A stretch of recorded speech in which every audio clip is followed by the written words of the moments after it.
Hello and welcome back to the channel, and welcome to today's job, which is to assemble my new shed. So let's get straight into it and see how we get on.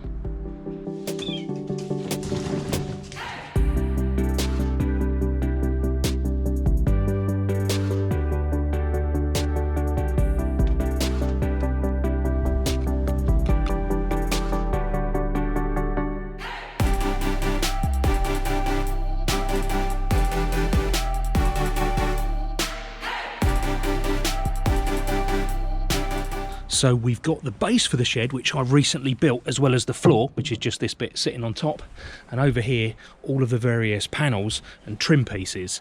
And also I put all of the screws in a box, just so I wouldn't lose any. And the first things we got to do, according to the instructions, which I have actually scanned, is connect the two floor pieces together, as well as connect these two bearing timbers, as they define it, to the ends of the floor. So let's do that now. And one of the things the instructions actually recommend is to pre-drill the holes, and quite nicely they even provide a little drill bit, which I thought was really good.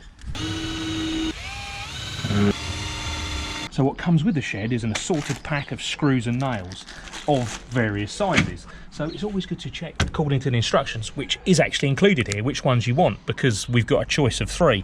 And for this particular task, to secure the floor together, it's the 50 mils we need.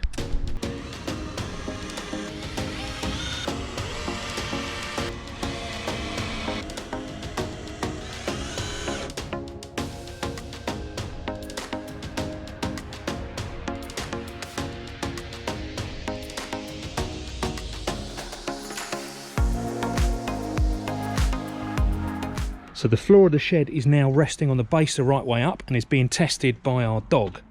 All seems to be well so far, and also seems to fit quite nicely on the base itself and overhang the base. However, at the back there is just a slight projection of the base from under the shed floor. However, we've not put the walls on yet.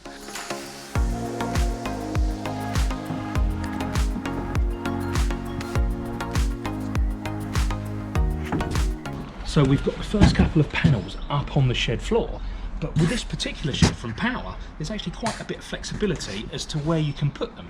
And the first thing I just want to understand is, in terms of the edge, is do they need to go flush with the front, or is another panel going to actually fit in front of them? So I've got one of the smaller panels just up against the fence. And if I just put this down here, next to the window panel, you can actually see it's now flush with both sides. So we must construct it this way.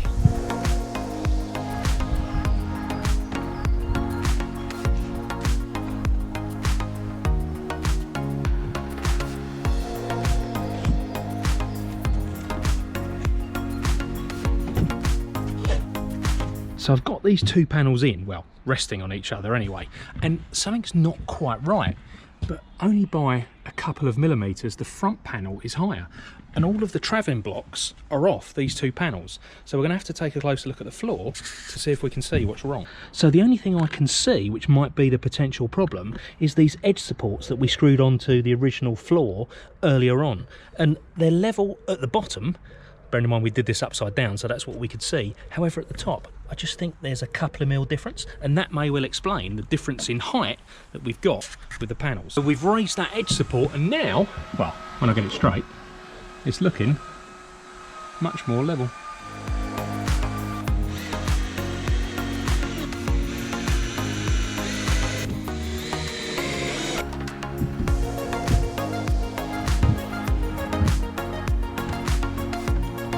And the one thing you mustn't forget to do before trying to fit the panels is to knock off the transport blocks, which are these things.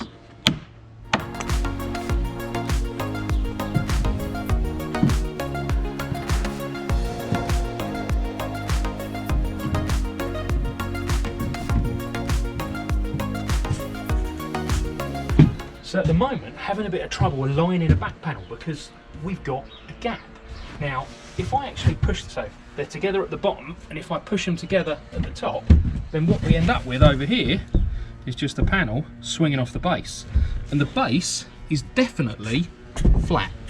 So I've tried 2 panels and they both don't fit flush across here. So what I might just do is just change that one out and just see if we can get a combination of the 3 that works.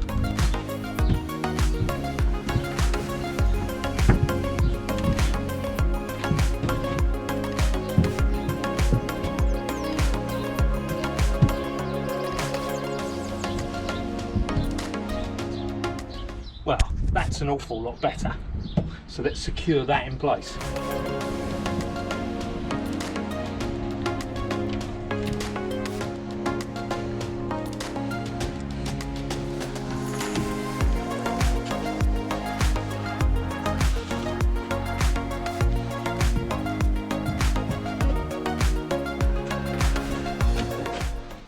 I think we're looking pretty good. That's pretty level.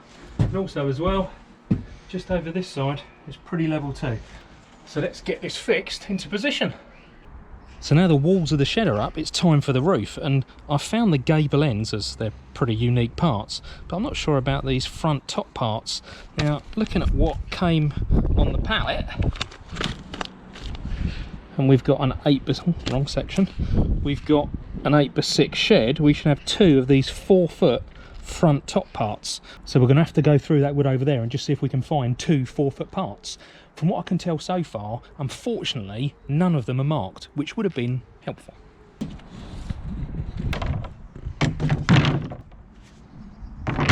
Okay, still not found it.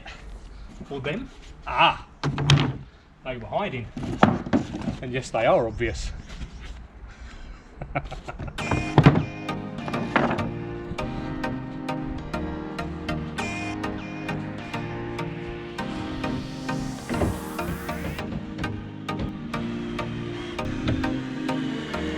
So I'm trying to get this gable end in the right position, and I think what I need to do is have the frame of it directly over the existing frame, but this piece of board does just keep pushing it out as I try and screw it in. But I think what I might just have to do is just give it a bit of yank to get it over. Now if I don't do that, then what's going to happen is the front top panels, which are exactly the width of these main panels here, then won't actually fit, and there'll be a big gap in the middle or at the end. I'm having to get my hands behind the board to try and hold it in position and get it level, because otherwise it just wants to run out. See if we can secure that in position.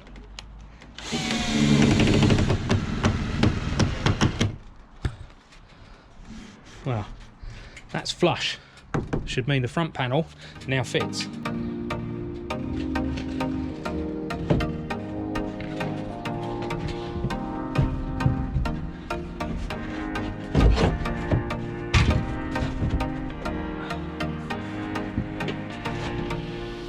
It's actually a shame that these don't overlap the original panels, because it would actually give it a little bit more strength.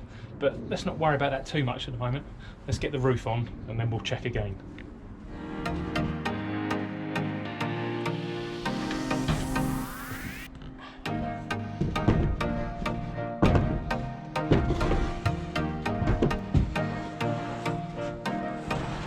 So whilst putting the roof panel on, just notice that parts of the shed frame have actually started to come apart. And I know this doesn't look like it was screwed, but I've actually just taken this out. This was actually screwed together. Did just have it up the top here and just resolved that and pulled it back in. So we're going to try and do the same at the bottom, because obviously can't have big gaps like that in it.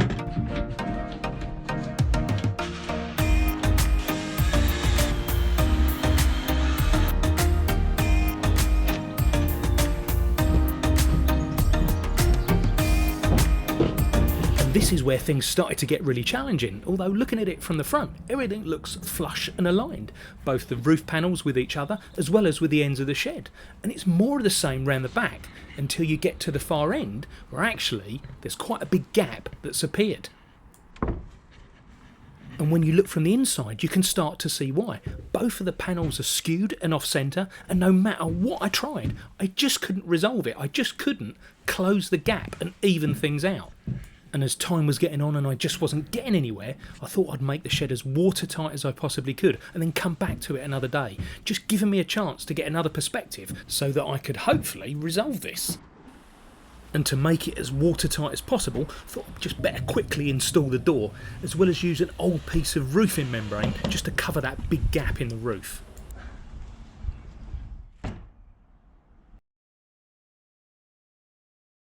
And after taking a break, I thought the best thing I could do first was just check the levels and measure everything, just to see if it could help me identify why I wasn't able to square this roof up and close the gaps. And something else I thought I would try was just move the roof panels around and change their orientation, just in case they were position sensitive, like some of the shed's side panels.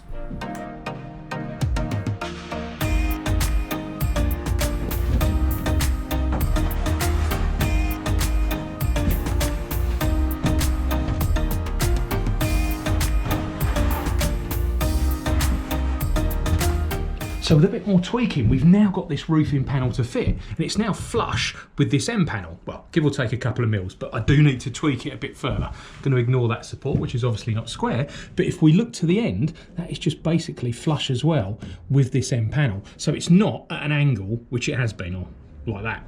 We do still have a small gap to the gable end, but I think if we refit that, we could pull that in a little bit and close that gap. However, we still have this end panel here, or this roof panel, which is still not square. So we're going to have to play with that a bit more. And it's not a question of just simply moving this over to butt it up against the other roof panel, because then what happens is, well, let's go outside and take a look. Then even though this lines up, we're now in a position where it doesn't line up with the gable end. And yes, that's in the correct place. And if it doesn't line up at the front, it also doesn't line up at the back. Let's get up the ladder and see what it looks like from above. So it looks like we've got a little bit of bowing and a little bit of play in this roof panel. That cannot be helping getting it level and straight. A little bit of movement on this side. And whilst we're here, let's just check the diagonals. Okay, so there, I think we're at 222.5 centimetres. And for this one, let's have a look, see where we're at. We're another centimetre or so bigger. And so with some wooden chocks now in position to help support the roof, it was time for some gentle persuasion, just to get that roof panel into the best position possible before moving on to the barge boards at the back of the roof. Now I had to cut these to size, but I found it really did help me actually get the roof in the right position. And then came the addition of a roofing membrane, which I know is overkill for a shed, but I really did want to keep it dry. And so to help get the roof a bit straighter, I've just wedged these bits of battening just to lift up these roof panels. I have done it both sides, and that was definitely the side that was worst. But what it has actually done is literally just lifted them up. But I'm hoping as we screw all these things together, it will close the gaps. So when securing the bottom of the panels to the floor and the sides, it's easy. You can screw literally wherever you want to. However, on the front it's slightly differently due to the way that the base of the shed runs. So obviously you've got to make sure you don't just screw it anywhere. And you make sure you pick up the floor joists. And just bear in mind, none of these are actually going in to the base of the shed we did in a previous video. But when in the shed, you can't actually see the floor joists. So just follow the line of nails in the floor because the joists are secured underneath them.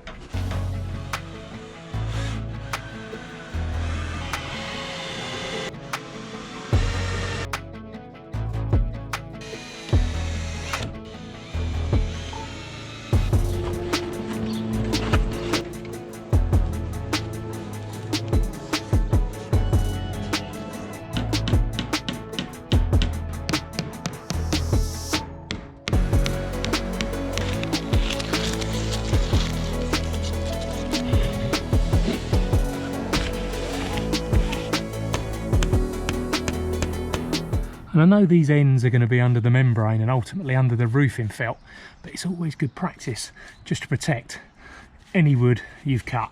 So this did confuse me for a moment, but we've actually got two bits of felt, one obviously significantly longer than the other. So this is approximately 9 foot in length, and this up to the tape measure is 16. So we've got another 2 or 3 foot at the end just for the overlap at the end of the shed, obviously if we cut it in the middle. But that does mean it's going to have multiple joins. And now we've measured up just to be sure, I'm going to use the smaller one as a guide to make sure I'm cutting it in the right place.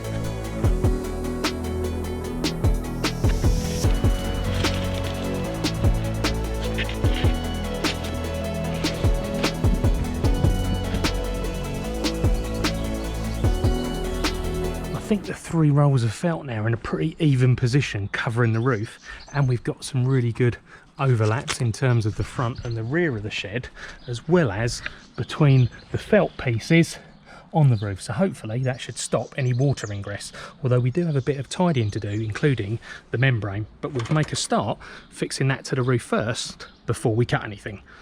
So in an effort to minimise the amount of nails I'm putting in the roof, I'm planning to use this adhesive on the overlap between the 2 bits of felt to hopefully reduce the holes I need to put in it.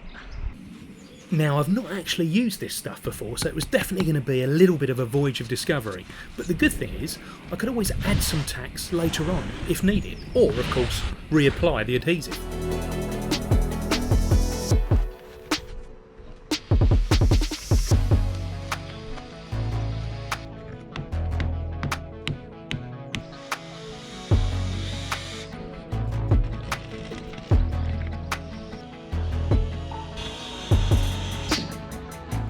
And so then on to those all-important finishing touches, from completing the trim around the roof, to cutting away the excess felt that I no longer needed, to also as well adding a gutter, which I think is absolutely essential to help keep the shed dry. And lastly, not forgetting to seal around the windows as directed in the instructions. And so then onto the almost finished article, and I have spotted some things I want to go back and revisit as a result of editing this video. So please like, subscribe, comment and share, and I'll see you again soon back on the channel when I do a follow-up and a review of this whole build process. Oh, and if you were wondering, we certainly have managed to fill it.